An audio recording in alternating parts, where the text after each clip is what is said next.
الرحمن الرحیم شروع کوم په نامه د خدای چې ډېر بخونکی او مهربان ذات دی. ډېر محترم د عوامي نیشنل پارټۍ د پی کې 6 امیدوار اسم الله خان د سوات نه د عوامي نیشنل پارټۍ د مختلفو ځایلي تنظیمونو د بنیادي تنظیمونو عهدیدارانو د پښتون سرود فدریشن عهدیدارانو ډېر تکړه لیکوالانو ملګرو محققینو ما سره راغلي ملګري مهران وزیر صاحب همدرد صاحب عمران علي صاحب وینم هغه د چارباغ نه راغلی دی فواد دي وغیره او د افتخار دا د کابل نه راغلي دي بعض نور ملګري دلته د مختلفو نورو ځایونو هم راغلي دي خو اکثر ملګري ظاهره خبرې چې د منګوري ملګري دي تاسو ټولو ته د اسم خان په کور کې خیر اغلاست وایم هرکلی وایم خوشحاله اوسئ ښاد اوسئ آباد اوسئ. نن چې ما دغه کولو که موبایل دوه خبرونه ما ولیده په ټویټر او دواړه خبرونه داسې وو چې یو تاسو ورته ویلی شي که نه چې هغه پخوا کیسې به مونږ اورېدې د خپلو نیاګانو نه خدای خبر چې اوس ماشومان د خپلو نیاګانو نه کیسې اوري او که نه به اوري هغه کیسه کې به چېرته چې یو سترګه به د یو کس یا به یو دیو یا به یو خاپیری یا به یو څوک یا به یو څوک نو یو سترګه به یې جړل او بله سترګه به یې خندله که نه نو زما یو سترګې وجړل او یو سترګې مې وخندل. یو خبر داسې و په ټویټر چې د انډسټریل اسوسییشن د پښتونخوا انډسټریل اسوسییشن یو پریس ریلیز جاری کړی دی او هغې کې دا ویلي دي چې چونکې موږ ته په مختلفو شکلونو کې هر ورځ مونږ ته دا دړکې راکولی کېږي چې تاسو مونږ ته هره میش یا هر هفته بته را رسوئ او که دا نه را رسوئ نو بیا به ګرنیډونه یې او آی ډیز به یې او بمونه به یې او دا به یې او دا به یې او دا به یې او دا به یې د دې د وجې نه مونږ حکومت ته وایو هغه پریس ریلیز دا وایي د دې د وجې نه مونږ حکومت ته وایو چې مونږ ته د دې خبرې غم وکوئ ګینې مونږ د خپل انډسټریز یا د خپل فیکټرۍ یا د خپلې کارخانې دا د پښتونخوا نه وړو. دا به ظاهره دماکه نه ده دا به ظاهره داسې خبره هم نه ده چې چا سر پرې شوي پکې دې کې څه وینه هم نه ده توی شوې دې خبره کې دې خبره کې به ظاهره داسې غټ چاودنه هم نه ده شوې داسې څه بلډینګ هم پکې نه دی راپرېوتی داسې څه سیز هم پکې نه دی روان شوی خو دې خبره کې داسې خبره ده چې د دې ټولې پښتونخوا د قتل امکان پکې دی د ټولې پښتونخوا د روزګار قتل دی پکې د ټولې پښتونخوا د مارکیټ قتل دی پکې د ټولې پښتونخوا د سر پرې کولو امکان پکې ښکاري ځکه زما د یو سترګې وژړل. بل خبر داسې و چې د ایران سره او روس سره یو څو نورې معاهدې وشو هغې دپاره د میکانیزم جوړېږي لګیا دی د بارډر میکانیزم جوړېږي د بارډر میکانیزم د تجارت خلاصولو دپاره د بارډر میکانیزم جوړېږي د پولو د خلاصولو دپاره د تجارت دپاره طریقې کار وضع کیږي یا طریقې کار وضع کول باندې حکومت سوچ شروع کړی دی دا د خوشحالۍ خبره وه په دې مې دا سترګه ځکه وخندل چې دا وطن دا چې کوم وطن کې مونږ تاسو اوسېږو دا وطن د ساوت او سنټرل ایشیا ترمنځ جنوبي او مرکزي ایشیا ترمنځ پول دی لاره ده او دا د خوشکۍ لاره ده.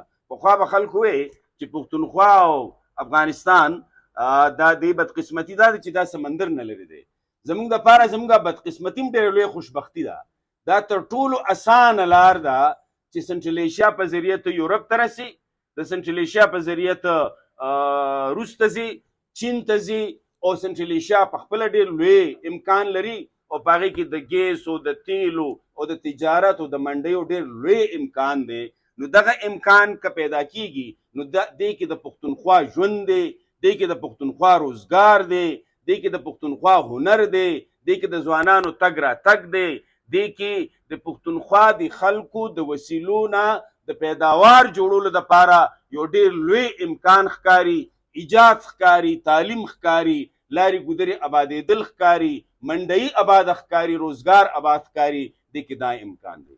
دا دواړه خبرې بظاهره نه څه د خوشحالۍ خبره لري یعنې دا دویمه خبره چې کومه د خوشحالۍ وه په دې کې داسې نه وه چې چا چاته سیرې واچولو ګنټې واچول یو څه خبره وشوه یا څه مټۍ تقسیم شوې او دا لومبۍ خبره کې داسې نه و چې د چا وینه توی شوې ده خو دا دواړه خبرې یو حقیقت سره تعلق ساتي. او حقیقت دا دی چې په دې خاوره باندې یا په دې خاوره کې چې څوک هم ژوند کوي او د کلونو راسي ژوند کوي، هغه ټول خلک که هغه هر ژبې سره تعلق ساتي، که هغه هر نسل سره تعلق ساتي، که هغه هر رنګ سره تعلق ساتي، او که هغه هر قسمه کلتور یا هر قسمه کروړه لري، دا ټول وطن ته مونږ د پښتونخوا وطن وایو. دا ټول د پښتونخوا وطن دی. ځکه احمدشاه بابا وی د دلی تخت هیرومه چې رایاد شي زما د خپلې پښتونخوا د غره سرونه. یا خوشحال بابا وی درست پښتون له قندهار تر ټکه سره یو د ننګ په کار پټو اشکار.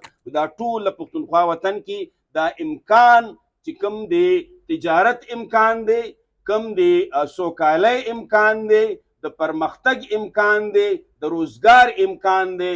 د دغه روزګار امکان، د پرمختګ امکان، د ترقۍ امکان، د ایجاد امکان، د هنر امکان، د تعلیم امکان دا اخیستی شوی دی، بی اختیار کړی شوی دی. نو دا په یونیورسټو کې هم بی اختیاري ده. یونیورسټو کې هم ځکه طالب علم اختیار نه لري، نو دا ځکه په کور کې هم خلک اختیار نه لري، نو دا ځکه په لارو ګودرو هم خلک اختیار نه لري، دا ځکه په تګ راتګ هم خلک اختیار نه لري. دا ځکه تاسو ګورئ یو غاړې ته خو دا صورتحال چې د انډسټریل اسوسییشن د دې ځینې خپله سرمایه وړي. تاسو نه به هیر شوي لږ یادوم درته، تیر شوي 10 کاله کې په پښتونخوا کې 4.5 کارخانې بندې شوي، وړې کارخانې 4.5 یونټه. صرف په پېښور ښار کې تیر شوي 15 کالو کې صرف پېښور ښار کې 8 لکه خلک بېروزګاره شوي. او تاسو لږ حساب کتاب وکئ، دلته به واړه میلونه وو، واړه میلونه به وو، په هغې کې په لکونو خلک په روزګار وو. او دې ځینې به هغه پیداوار کېده، هغه کپړه به جوړېده یا پیداوار کېده، یا به تار جوړېده یا به کپړه جوړېده، هغه تار به تله، هغې به تجارت کولو. هغه تجارت چېرته لاړ او ولې لاړ؟ په دې چې تاسو غور کړی دی، غور پې پکار دی که نه دی پې پکار؟ دا شان د نوښار کې بلا لوی انډسټریل اسټیټ و، دغه شان پېښور کې بلا لوی انډسټریل اسټیټ و، ګدون کې انډسټریل اسټیټ و، هتار کې انډسټریل اسټیټ و، جمرود کې انډسټریل اسټیټ و. دا ټول انډسټریل اسټیټس دا مات کړی شو، ختم کړی شو یا بې منافع کړی شو. او د هغې د وجې نه په کربونو سرمایه د دې ځای نه وتښتېده، فلایټ یې وکړه، وتښتېده، والوته، بل ځای ته والوته، دا ټک سیند نه اخوا والوته. د دې وجه څه ده؟ د دې بنیادي وجه څه ده؟ د دې بنیادي وجه که تاسو وګورئ او بالکل پې غور وکئ، د دې بنیادي وجه دا ده چې مونږ په خپله خاوره خپل اختیار نه لرو. نو ځکه مونږ وایو چې د خپلې خاورې خپل اختیار سیاست دومره ضروري دی لکه ساه اخیستل چې ضروري دي. د خپلې خاورې خپل اختیار سیاست دومره ضروري دی لکه انسان چې ډوډۍ خوري دومره ضروري دی، لکه انسان چې بچي روړي دومره ضروري دی، لکه انسان چې ژوند تیري دومره ضروري دی. یعنې د خپلې خاورې خپل اختیار د سیاست نه بغیر زمونږ وجود نشته، زمونږ بقا نشته. اوس دا د خپلې خاورې خپل اختیار سیاست چې راشي نو اله به امني، اله به سرمایه نه تښتي. نو چې سرمایه تښتي نو دا امن نه دی، دا جنگ دی. چې سرمایه راځي نو دا امن دی، دا رورولي ده، دا مینه ده، دا عدم تشدد دی. دې سره دا نورې ټولې خبرې تړلې شوي دي. خو تاسو وګورئ چې کله موږ وایو چې اختیار، نو هغه اختیار په کم شکل کې اخیستی شوی؟ هغه اختیار د خلکو نه د واک په شکل کې اخیستی شوی دی. زمونږ صحیح نمایندګي، د دې خاورې صحیح نمایندګي پارلیمان ته نه رسي. او چې پارلیمان ته ورسي نو بیا پارلیمان صحیح فیصلې نشي کولی، په خپله خوښه فیصلې نشي کولی. نو یو غاړې ته نمایندګي غلامه ده، نو بلې غاړې ته پارلیمان غلام دی. تاسو وکتل 2014 کې څنګه چلو شو؟ تاسو وکتل 2013 کې څنګه چلو شو؟ د عوامي نشل پارټۍ د پولینګ ایجنټانې په پولینګ سټیشنو کې نه پرېښودل. دا عدم اختیاري وه. دا د عدم اختیارۍ هغه جبر و د ریاست د غاړې نه، یا د هغه وخت د یو پراجیکټ د غاړې نه چې جوړ کړی شه. او هغه پراجیکټ یې چې جوړ کړه، یو پراجیکټ و، هغه پراجیکټ یې جوړ کړه، هغې دپاره سرمایهکاري وکړه، هغې دپاره سلیبریټیز جوړ کړه، هغې دپاره ورلډ کپ رایاد کړه، هغې دپاره کینسر اسپتال رایاد کړه، هغې دپاره خلک وردیکه که ورټیل وال، پلانې د پلاني ځای نه ورټیل وه، ډنګړی د ډنګړي ځای نه ورټیل وه. د هغې دپاره په سوشل میډیا په کربونو سرمایهکاري وشوه، د هغې دپاره فیک نیوز جوړ کړی شو، د هغې دپاره جعلي خبرونه خواره کړی شو، د هغې دپاره میډیا کې خلک واخیستی شو، د هغې دپاره یونیورسټو کې خلک واخیستی شو، د هغې دپاره ډاکټرانو کې خلک واخیستی شو. ډاکټرانو به همدرد صاحب ناست دی چیټ لیکه نو ورته یې ووټ فار بیټ. دا ډاکټرانو هم کړي دي، دا وکیلانو هم کړي دي، دا استادانو هم کړي دي. استادانو کې ووټ نو چې ووټ ورکړه خو بیټ دی که نه بیټ له ووټ ورکوه. دا یو پراجیکټ جوړ شو، په هغې سرمایهکاري وشوه، ډېره لویه سرمایه. نو هغه پراجیکټ یې څه لپاره جوړولو؟ هغه پراجیکټ یې دې لپاره جوړولو چې په ډېر مشکله د دې پښتونخوا کومه برخه مرکز سره ده د ان اف سی د نیشنل فاینانس کمیشن په شکل کې، هغه ان اف سی ایوارډ چې په ډېر مشکله حاصل کړی شو، هغه ان اف سی ایوارډ نه دستبردار شو. د اتلسم آئینی ترمیم کې عوامي نیشنل پارټي، پاکستان پیپلز پارټي حکومت چې د بجلی د خالص منافع په دې ټولو سیندونو، د سوات په دې سیندونو، د ګلګت بلتستان په دې سیندونو، د دیر په دې سیندونو، د کشمیر په دې سیندونو په دې ټرباینز دي او په دې پیسې نه لګي، په دې کوله نه لګي، په دې پټرول نه لګي. دا په خپل فطري شکل کې زور پیدا کوي او بجلی پیدا کوي. 9,000 میگاواټه بجلی پیدا کوي. 9,000 میگاواټه بجلی زمونږ په دې سیندونو پیدا کیږي. زمونږ ټول ضرورت 1300 میگاواټه دی. په هغې کې انډسټریل ضرورت هم شامل دی. مونږ ته صرف د انډسټریل استعمال لپاره چې کارخانې بندې نشي، ستاسو دا میلونه بند نشي، ستاسو دا کارخانې بند نشي، 500 نور میگاواټ پکار دی. نو هغې دپاره مو په 18 آئیني ترمیم کې یو امکان را پیدا کړ. امکان دا و چې هر صوبه یونټ، مخکې به دا وه چې هر صوبه د 100 یونټو نه زیات نشي جوړولی. بیا مونږ دا امکان را پیدا کړ چې هر صوبه لا محدود یونټ پیدا کولی شي د بجلی. نو مونږ هغې دپاره پیډو جوړه کړه، پښتونخوا انرجي اسوسییشن مو جوړ کړه، او هغه پیډو په ذریعه مونږ کوشش وکړه چې د 18 آئیني ترمیم کې یو غاړې ته خالص منافع او بلې غاړې ته نور بجلی پیدا کول. چې دلته هسې د مثال په طور درته وایم، دا مڼه او دا شلتالو دا په سوات کې پیدا کېږي که جهلم کې پیدا کېږي؟ نو د جوسو کارخانې چېرته دي؟ دا ځنګل په وزیرستان کې دي، په سوات کې دي، په دیر کې دي، په چترال کې دي، که دا چینی وټ کې دي؟ نو د فرنیچرو کارخانې خو چینی وټ کې دي. او دا په دې حساب دي چې چینی وټ کې چونکې امن دی نو ځکه هغلته سرمایه کاري کېږي، او چینی وټ کې بجلی ده. نو بجلی هم زما ده، امن هم ما نشو کولی شوی دی. نو امن سامن ما ورته وایي که نه، امن څه؟ امن سامن، امن دا امن چې ته د خلکو د تیلو په کوو قبضه وکړي، ته د خلکو د پټرولو په کوو قبضه وکړي، بجلی رایلټي ما ورته وایي چې د بجلی خالص منافع. نو د بجلی خالص منافع خبرې ته راځم، بیا به دا خبره بیا وکړم، خو خبره پوره کومه. خبره دا چې پراجیکټ څه وکړه؟ پراجیکټ دا وکړه چې د بجلی د خالص منافع نه دستبردار شو. د پټرولو رایلټي مو ګټلې وه. تاسو ته پته ده چې پښتونخوا څومره پټرول پیدا کوي؟ پښتونخوا ټول پاکستان 78,000 بیرل تیل روزانه پیدا کوي.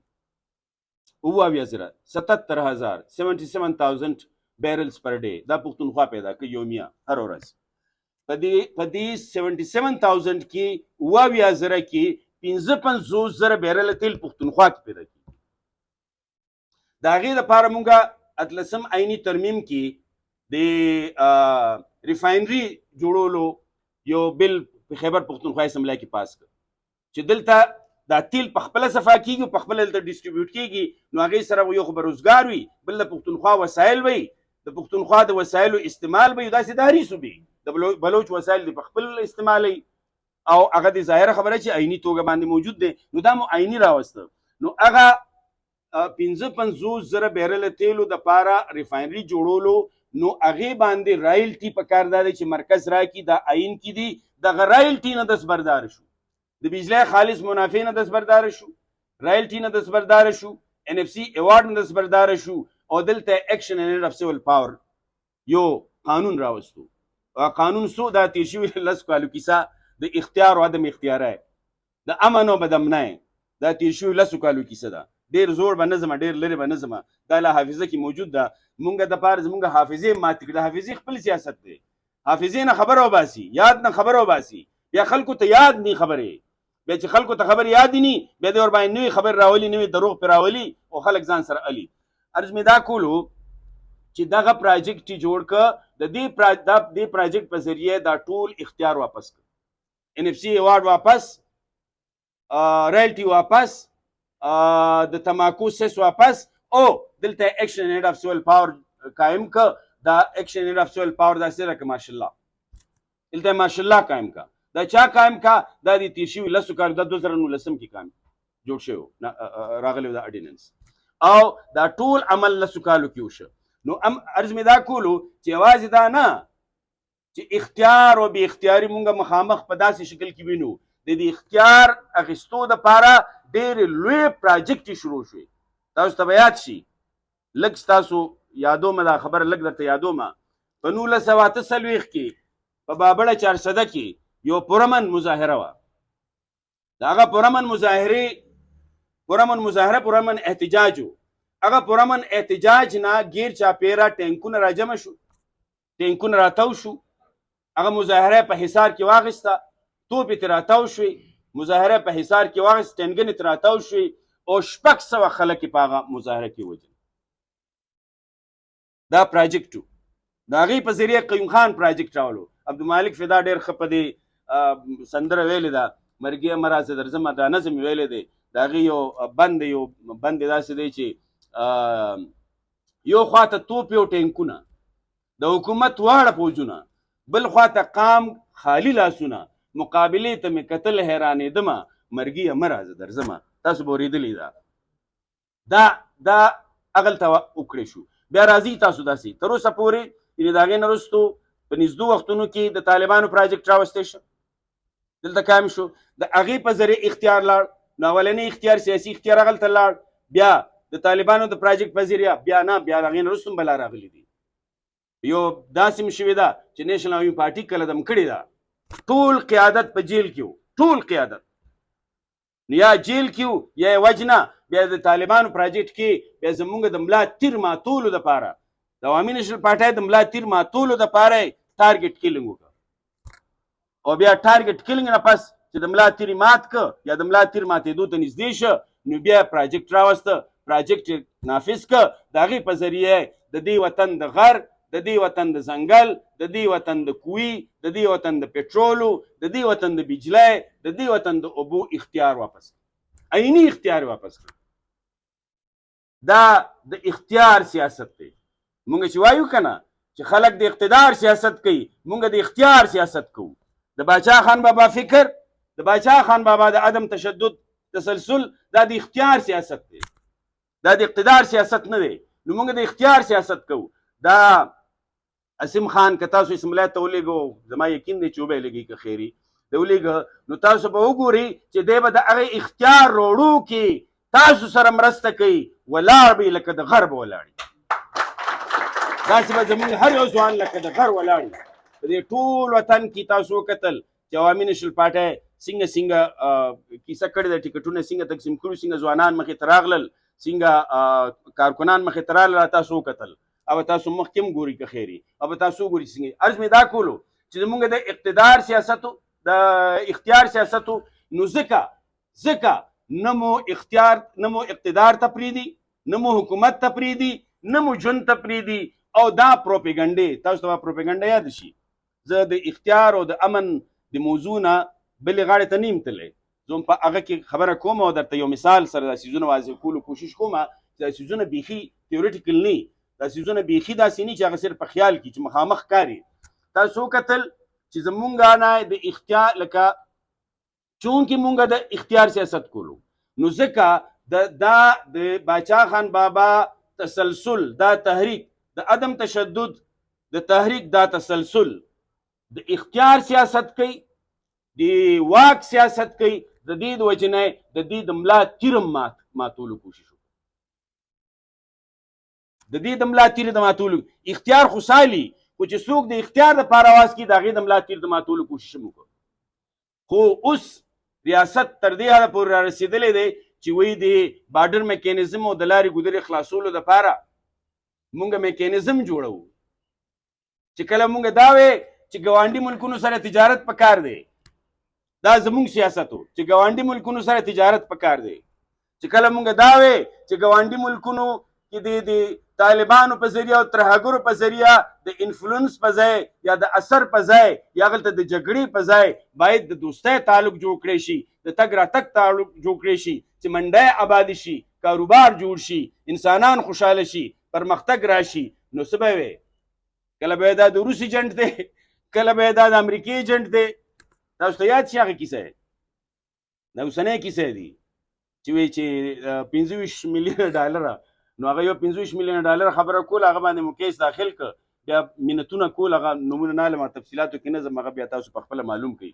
بیا منتونه کول مونږ چې دا خبره دې کړې دا ثابته کړه، منتونه کول. بهرحال عرض مې دا کولو چې دغه د اختیار سیاست یوازې اختیار نه لي، د اختیار سیاست دپاره چې څوک اواز کړي هغه ملی، خو د قام ګټه په څه کې ده؟ که دا قام خپل نمایندگان د اختیار اواز اوچتونکي نمایندگان، هغه نمایندگان چې د دې خاورې اختیار دې ته راوړي، د دې د غر اختیار راوړي، د دې د لارې اختیار راوړي، د دې د بجلۍ اختیار راوړي، د دې د تیلو اختیار راوړي، د دې د پټرولو اختیار راوړي، د دې د ګیس اختیار راوړي، د دې د تماکو اختیار راوړي، د دې د سیندونو اختیار راوړي. هغه خلکو سره که تاسو ودرېدئ یا هغه خلکو سره مونږ ودرېدو یا هغه خلکو سره په شریک روان شو، نو د قام ګټه په دې کې ده. بیا به دا امن او بدامني دا مونږ په خپله جوړو، دا امن به زمونږ، دا به زمونږ په خوښه، دا به مونږ یو بل سره ورورلی کې رانغاړي، دا به مونږ یو بل سره په مونږ چا سره دشمنی نه کوو، مونږ پنجاب سره هم دشمني نه کوو، مونږ هند سره هم دشمني نه کوو، مونږ افغانستان سره هم دشمني نه کوو، مونږ روس سره هم دشمني نه کوو، مونږ چین سره هم دشمني نه کوو. زمونږ فلسفه د مینې او د امن ده. د مینې او امن فلسفه کې تګ راتګ دی، ورکړه راکړه ده. نو بیا به امن راځي که نه به راځي؟ بیا به ترهګري ختمیږي که نه به ختمیږي؟ بیا به چاودنې ختمیږي که نه به ختمیږي؟ بیا به د منګوره کې او د حلقه کې یا د سوات کې روزګار وي که نه به وي؟ بیا به دا ځوانان خپلې ځوانۍ، خپلې شنې ځوانۍ، خپلې تکړه ځوانۍ په پردو ملکونو په اوچو شګو کې ضایع کوي؟ نه به ضایع کوي. بیا د خپل وطن کې به روزګاري. نو چې د خپل وطن کې روزګاري، د خپل وطن کې د واک په خپله خوښه ووټ ورکوي، په هغې کې څوک مداخلت نه کوي، او په خپله خوښه د هغه ووټ په ذریعه پارلیمان ته خلک لیږي او هغه ستا فیصلې کوي، ستا نمایندګي کوي، او هغه پارلیمان باندې هېڅ قدغن ني، او هغه داسې پالیسۍ جوړي چې هغه د خلکو په خوښه، د خلکو په ګټه تمامېږي، د خلکو په ګټه. نو بیا به امن وي که نه وي؟ چې دا غر ستا وي او دلته د فرنیچر فیکټري ورته تا لګولې او دا اوبه ستایي، او د دې اوبو نه چې څومره بجلي پیدا کېږي عیني توګه باندې هغه بجلی حق تا ته راځي، د هغې ډسټریبیوشن، د هغې د تقسیمولو، د هغې د یونټ د قیمت د متعین کولو حق هم تا سره وي. نو دا به امن وي که نه وي؟ دې سره به امن وي که نه وي؟ دا به امن وي که نه؟ بیا د جنګ ضرورت څه پاتې شه؟ جنګ خو په دې کېږي که نه چې دا لږ شی دی، دا زه والم که دا ته والې، بیا به جنګ وي که نه؟ خو چې کله بسیار یې هر څه، بیا خو د جنګ ضرورت نشته.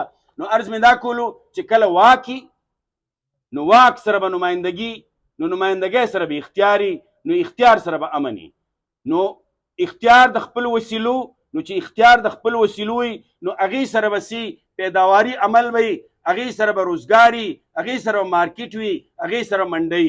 چې کله ګاونډي ملکونو سره تجارت رواني، ګاونډي ملکونو سره تجارتي، ګاونډي ملکونو سره تګ راتګي، ګاونډي ملکونو سره دوستي وي، نو بیا به ترهګري ني، بیا به امني، بیا منډۍ آبادي. بیا چې کله ستا د ټولو د وطن کې د پاکستان کې چې څومره صوبې دي، دغه ټولو صوبو اختیاري، بلوچ په خپل وسیلو کې خوشحاله وي، سندی په خپل وسیلو کې خوشحاله وي، پنجابي په خپل وسیلو کې خوشحاله وي، پښتون په خپل وسیلو کې خوشحاله وي، او یو بل سره په مینه ورکړه راکړه کوي. چا سره چې کم څه کم دی هغه ورکوي، هغه بل هغه ورکوي، او یو بل سره ورکړه راکړه کوي. بیا به امني که نه وي؟ بیا به پرمختګي که نه وي؟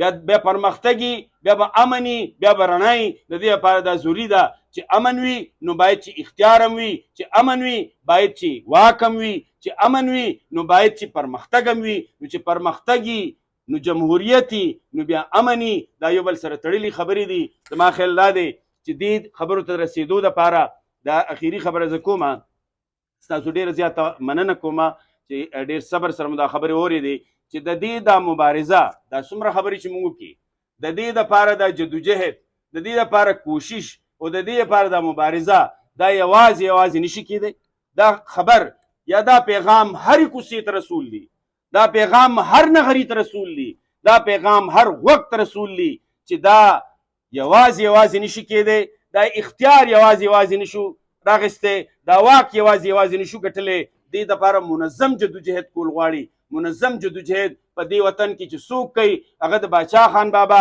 د عدم تشدد د تحریک تسلسل دی هغه عوامي نیشنل پارټي ده نو مونږ ټول په دې شکل کې عوامي نیشنل پارټۍ سره ودرېږو د سرې جنډې سره به ودرېږو د سور بیرغ سره به ودرېږو او د هغه بیرغ دی چې دا به اختیار راوړي د هغه بیرغ دی چې دا به امن راوړي دا د جمهوریت نښه ده دا د ولس نښه ده دا چې ملګري کوم وایي چې دا د چا اواز دی دا د مزدور اواز هم دی دا د چا اواز دی دا د مزدور اواز هم دی دا د ځوان اواز هم دی دا د طالب علم اواز هم دی دا د مزارع اواز هم دی دا د زمیندار اواز هم دی دا د استاد اواز هم دی دا د ځوان او د شاګرد اواز هم دی دا د میندو د خویندو اواز هم دی هغه اواز څه دی هغه اواز خپله خاوره خپل اختیار نو د خپلې خاورې خپل اختیار سیاست به کول غواړي او هغه سیاست کې به د سرې جنډې سره ملګرتیا کول غواړي د خپل قام د خپل سیاست او د خپل ګوند نه علاوه تاسو په خپل ذهن کې سوچ وکئ چې بل کم تاسو سره آپشن دی بل کم تاسو سره خوښه ده بل کم تاسو سره بل کم تاسو سره یو امکان دی بل امکان شته ماته نه ښکاري چې بل امکان شته په خپله سوچ وکئ ځان ته پاټۍ کېدی مخې ته ځان ته ګوندونه مخې ته کېدی ځان ته خلک مخې ته کېدی ځان ته خلک هم مخې ته کېدی ګوندونه هم کېدی ځان ته او د ګوندونو منشورونه او نظریه هم ځان ته مخې ته کېدی تاسو به وګورئ چې د دې قام ګټه په څه کې ده د دې قام ګټه هم د دې اختیار په سیاست کې ده ستاسو د ټولو یو ځل بیا ډېره زیاته مننه کوم ډېر ښاد او خوشحاله اوسئ بیا که د چا څه سوال وي نو هغه سوال تاسو کولی شي مهران صاحب ستاسو سوال علي او چې چا تاسو سوال کوي هغه جواب به درکړي ډېره مننه کوم ډېر ښه